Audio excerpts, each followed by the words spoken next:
and I'm running the Vice President Union Development. Basically what it means to you guys is sort of stuff like business, Lucy's business side, stuff like Lucy Living, Lucy Shop, Sugar House, and sort of the student experience, so things like the Big Night Out, Fresh Week, and Extra Out. What I mean, so what I can sort of do for you as students rather than, well, it's sort of means for you guys as students, not necessarily from the society, but it's just sort of like going out, talking to you guys, seeing what you want in terms of your, Sugar House and stuff like that, because, I'm third year, I don't really know about Sugar House much, so I don't think it's right for me to start making decisions on behalf of you guys for Sugar House. I suppose a few clubs who've already...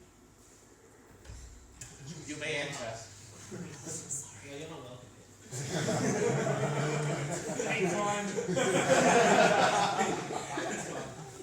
So I suppose there's a few clubs, societies who sort of said they'd probably get Sugar House guests, for example, and I just want to sort of be like a help rather than a hindrance and stuff like that. That's it for now. Like, if you sort of have any questions, feel free to grab me at the end, message my Facebook page. But cheers for taking the time, guys. Thank you. Now I'm running for Vice President of Union Development. So just a quick go on my general manifesto points first. Like, one of my main points is with Lucy Commercial Services, that includes the Sugar House, Lucy Shop, Lucy Central, Lucy Living. I want to get more student feedback on these services because I think that at the moment, students aren't really consulted on what they want from these services, and I feel it's really important. This is something I want to address. So I set up focus groups with students just to discuss what they'd like to see, and also make use of online and social media, for example, online surveys, just saying kind of what do you want from these services, what's bad, what's good, what can be improved. And another thing I do is work with the colleges to improve social events on offer, and one of the ideas we might actually plaster around campus, it might be for introducing free extra buses back to town after extras. And now I just want to quickly discuss what I can actually do for societies like this. So obviously, my friend Union Development is in charge of have a lot to say over the finances of the student union.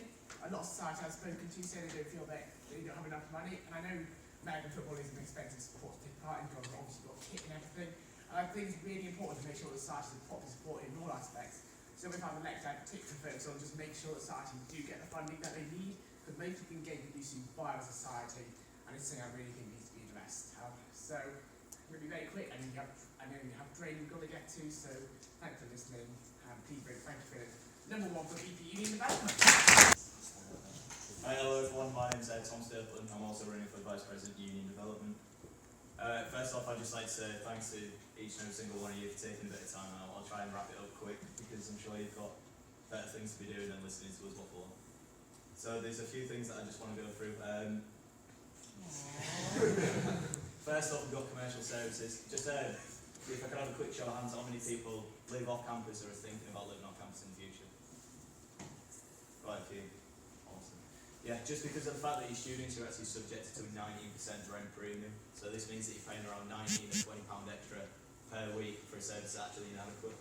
I've been around talking to a lot of students who said that they've been left like without water, without electricity, without heating, and more importantly without support. And this is the kind of service that you're paying premium for. It's absolutely unacceptable. It needs to be addressed. It needs to be addressed soon. Next up, we've got socials. We had Patriots last weekend. I saw a few of you down there playing flag football. Yeah, very good. Well done. And we've got legends and founders coming up as well. Yeah.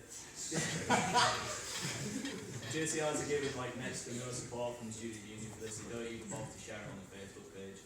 I don't know how the student union can expect JCRs to organise these events and get people to participate when they don't even get involved and try and help them out in the slightest.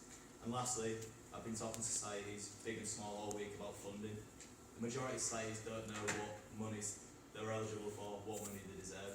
It's about time the union stop making big societies and big sports groups. We need to make them stop jumping through hoops just so that they know what money they're eligible for, and most importantly, what money they deserve. So yeah, that's pretty much everything. Thanks for your time. Before we let them finish their points and do what they want. Yes. Yeah. In terms of this, how do you balance the needs of society with the needs of sports? Because I love the debate. I saw some people well, you're only talking about society, not talking about sports teams. But I do think the needs are slightly different. Sports teams probably need slightly more funding, not more important, but slightly more funding. So how are you going to balance those interests? Basically, because OCUD sort of, kind of said it's not sort of simply associated with bias, and I think it's sort of displaced with an unbiased approach. And basically, just you guys know better what sports teams need, and you guys speak to societies and they know what's better. So it's just sort of, I think the best support we can offer to clubs and societies is just speaking to them and just seeing what you need, and then just making it as easy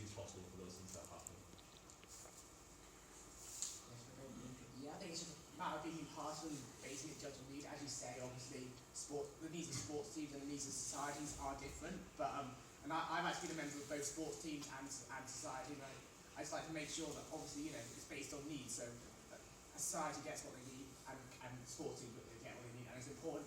Just makes it important. Everyone is properly support all of our clubs and societies because they are an integral part of the university experience. Yeah, you're right, there's a big difference between obviously sports clubs and societies.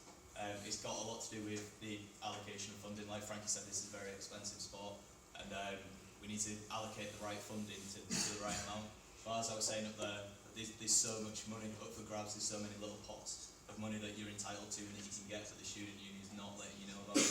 They don't want you to a certain extent, because if you don't spend the money, it just keeps rolling over and they get to keep it and line the coffers with it.